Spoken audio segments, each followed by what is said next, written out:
Olá, passando hoje para compartilhar com vocês a mensagem que está registrada no livro de Sabedoria, no capítulo 14, no versículo 12. E aqui ele vem nos contar a história da idolatria na humanidade, como surgiu os primeiros ídolos na história da humanidade. E diz o seguinte, capítulo 14, versículo 12, origem da idolatria. E diz assim: foi pela idealização dos ídolos que começou a apostasia, e sua invenção foi a perda dos humanos. Eles não existiam no princípio, os ídolos não existiam no princípio e não durarão para sempre. A vaidade dos homens o introduziu no mundo. Então, não foi Deus que introduziu os ídolos no mundo, e sim a vaidade dos homens. E por causa disso, Deus decidiu a sua destruição para breve. Deus nunca aceitou a idolatria e jamais aceitará. E desde esse tempo, ele já disse que por causa disso, por causa da idolatria, a causa da destruição dos homens, foi a perda dos humanos, e o seu fim também está... Deus decidiu a sua destruição para breve, o seu fim está muito próximo, né? E é o que a palavra nos orienta. Deus nunca se agradou e jamais se agradará dos ídolos. E como surgiu? A Bíblia diz que, no livro de Sabedoria, um pai aflito por um luto prematuro, tendo mandado fazer a imagem do filho tão cedo arrebatado, honrou em seguida como a um Deus, aquele que não passava de um morto. E transmitiu aos seus amigos, seus próximos, aos seus descendentes, certos ritos secretos e cerimônias.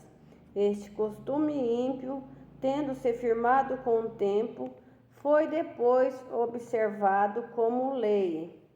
Foi também em consequência das ordens dos príncipes, ordens dos reis, dos príncipes, que se adoraram imagens esculpidas, porque aqueles que não podiam honrar pessoalmente, porque moravam longe, fizeram representar-se o que se achava distante, e expuseram publicamente a imagem do rei venerado, a fim de lisonjeá-lo, de honrá-lo, de homenageá-lo de longe com muito zelo, como se ele estivesse presente.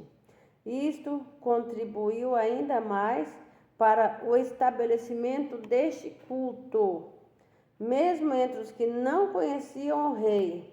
Então, esta invenção foi a ambição do artista que, talvez querendo agradar ao soberano, deu-lhe por sua arte a semelhança do belo.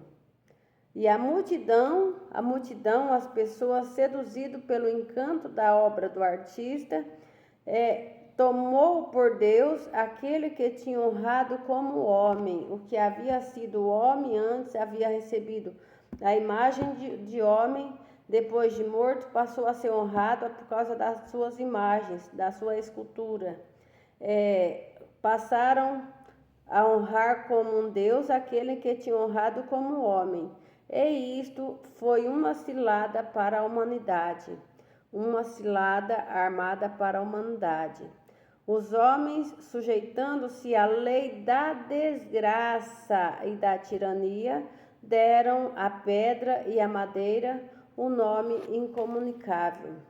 Os homens, sujeitando-se à lei da desgraça e da tirania criada pelo próprio homem, sujeitaram-se à lei da desgraça e deram à pedra, à madeira, à escultura, o nome incomunicável de Deus, a um ser que nada pode fazer. E isso Deus nunca aceitou e jamais aceitará, Por isso eu te convido, pega a sua Bíblia Sagrada, examine-a no livro de sabedoria, ele é riquíssimo, ele tem muito a contribuir e certamente você aprenderá muito com ele. Receba esta mensagem com muito amor. Aqui, em sequência, dentro do capítulo 14, ele vem falar sobre a consequência da idolatria. No versículo 22, ele diz o seguinte: como se não bastasse em ter errado acerca do conhecimento de Deus, embora passando a vida toda numa longa luta de ignorância. Desconhecer a Deus é ignorância, servir aos ídolos é ignorância, é o que diz a palavra. Passando a vida toda numa longa luta de ignorância, eles dão o nome de paz a um estado tão infeliz. Com efeito, sacrificando seus filhos e celebrando mistérios ocultos ou entregando-se a orgias desenfreadas de religiões exóticas. Mas eles já não guardam a honestidade, nem na vida, nem no casamento. Mas um faz desaparecer o outro pelo ardil, ou ultraja pelo adultério. Tudo está numa confusão completa.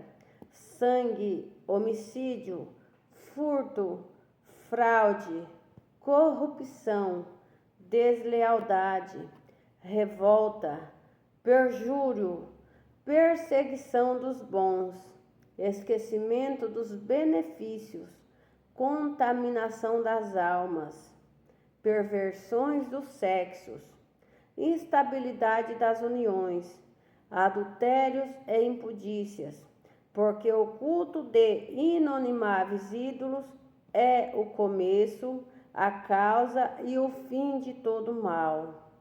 Seus adeptos incitam o prazer até a loucura, ou fazem vaticínios falsos, ou vivem na injustiça, ou sem escrúpulos.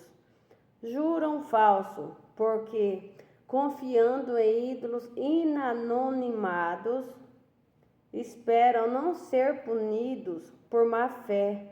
Contudo, o castigo os atingirá por duplo motivo, porque eles desconheceram a Deus, afeiçoando-se aos ídolos, e porque são culpados por desprezo à santidade da religião, a santidade que é o nosso único Deus e verdadeiro Deus, né? Então, desprezar o Deus vivo, Deus maravilhoso, que pode todas as coisas, por causa de ídolos inanonimados, que nada podem fazer, por causa de deuses criados por mãos humanas, por mãos de homens, por artesãos. Por causa disso, a ira de Deus está sendo derramada sobre a terra nos nossos dias. Nós estamos presenciando estas coisas, esses acontecimentos.